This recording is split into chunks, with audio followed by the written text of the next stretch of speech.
So on the left-hand side of the equation, that you can see right here, it does have the parentheses. So what you want to do is we want to remove the parentheses by distributive 4 with the two terms inside our parentheses.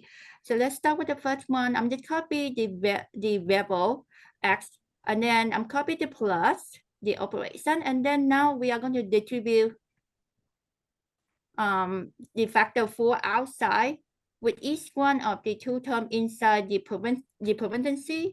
And there is a fancy name to call this, will be the distributive property, but the goal is that just remove the parentheses. So that will give us 4x minus 20. So that is the left side so far, all done. Now I'm going to do the same thing with the right side of the equation. So this is equation. We have to have the equal side. And then on the right side, again, we want to remove the parentheses. So we apply the distributive property. So again, we will multiply the factor outside, which is the factor 4 with each one of the two terms inside our parentheses. So that will give us 4x minus a. Okay, so now we're done with the first step, which is to clear our parentheses. Now we move on to the next step. We are going to combine like term. So what do we mean when we say combine like term? You see, this is 1x, this is 4x. These terms, they are like term. What makes they are like term? Because they have the same variable in the same letters. Now, the first variable, you see no coefficient, but in the by default it's 1. So 1x plus 4x. So that will give us 5x.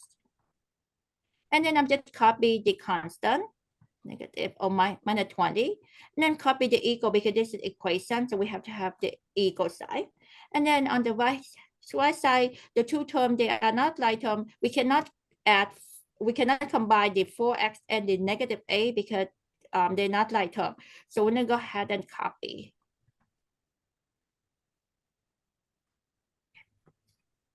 So now the next step, after we clear the parentheses, we combine like term. Next step that we are going to apply the inverse property, or we can call the addition property, to move all the constant to the right side and all of the variable, the term that have the letter x or the variable x, to the left side. Okay, so in this case, I'm going to start with the constant first. I'm going to add 20. So let me just draw the line here. So I'm going to do add 20 to the left side. So after we add 20 to the left side, so the sum of the negative 20 and the positive 20 be gone. And then now I'm going to do is fast at the same time. I'm going to go ahead and then I'm going to subtract 4x from the right side, and then again we have to do the same thing to the left side, and then that will make the 4x is gone. So now we end up with the constant on the right, which is the number on the right side, and then the term with the variable on the left side. So 5x minus 4x give us 1x. So that could be our solution. And sometimes in the book, when you look at the book, the way that the book writes the solution, they just use the set roster notation. So they use these braces, and then they put the number inside. So again, the first step, we are going to clear the parentheses. So the first thing is that the first term is 2x. I'm going to go ahead and may I use different color this time so that you are going to not to see the same color. Okay, 1 second. Okay. So the first term, we're going to go ahead and copy them. So the 2x stay by itself. Next, we're going to go ahead and distribute the factor -3 with each one of the two terms inside the parentheses to clear the parentheses. So that will give us -6x minus 6. So now we're done with the left side of the equation. Again, this is equation, so we must have the equal. Now we go to the right side. The first term is the number 1. That's constant. We leave it alone. And now we go ahead and distribute -5. Again, you have to be careful on the first one. On the first equation, we have positive. But for the second equation, we have negative. So when we multiply negative, as you know that we have to change the sign. Okay. So -5 times 4x is -20x. -5 times +3 is -15. Okay. So we just complete the first step.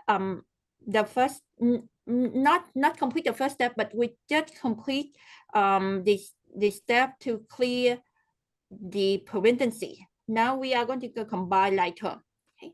So here on this case, we will have on the left side we have the 2x and then -6x. So I'm going to combine. So 2 plus -6. So that gives us -4x. And then we copy the constant. And then again, copy the equal. And then we'll go ahead and go to the right side. On the right side, in this case, there are 3 terms, but we are going to combine the constant only. So the 1 at -15, that will give us -14. So the -20x stay, we cannot combine, but we combine the positive 1 and -15, so that gives us -14. Okay. Now we just complete our step number 1. We simplify both sides. Now we move on to step 2. We are going to use the addition properties so that we can move all of the variable to the left side and then all the constant to the right side. So I'm going to start with the constant first. So I'm going to go ahead and add 6 to the left side, so that be gone, and then add 6. So once you add this, both sides the same value. Thinking about the scale, you have to be balanced. If you add 1 on the left, you have to add 1 on the right. So now we're done with the constant. Now let's move with the -20x on the right side. We want to move to the left side, so I'm going to go ahead and add 20x. So now the right side is gone. So add 20x. So now on the left side of the equation, we combine the 2 like terms, -4x and +20x, that gives us 16x. And then on the right side, we combine the 2 numbers, -14 and +6. So that gives us -8. And now lastly, so if you compare with the first practice exercise, we end up with just the variable x by itself. It means that the coefficient or the number in front of the variable is 1. Here we have a 16 at the coefficient, so we have to keep going. So we have to divide both sides by 16. And why? Because we want to end up with the coefficient is 1. So if the coefficient is 1, we don't have to write it. So it means that we have x by 7 now. So x is -8/16. But we also can reduce this fraction by divide both numerator and denominator. We need to divide them both by 8. So again, do we have to reduce? The answer is yes, because if you look at the answer key in the back of the book, they're not going to stop right here. They always simplify the answer. So therefore, we left with -8 divided by 8 is -1 for the numerator. For the denominator, 16 divided by 8 is 2. So now we can conclude that our answer is this fraction, x equals -1/2. Or if we look at the book, they will use the Seth-Roster notation. So they use the curly brackets, and inside they put the answer.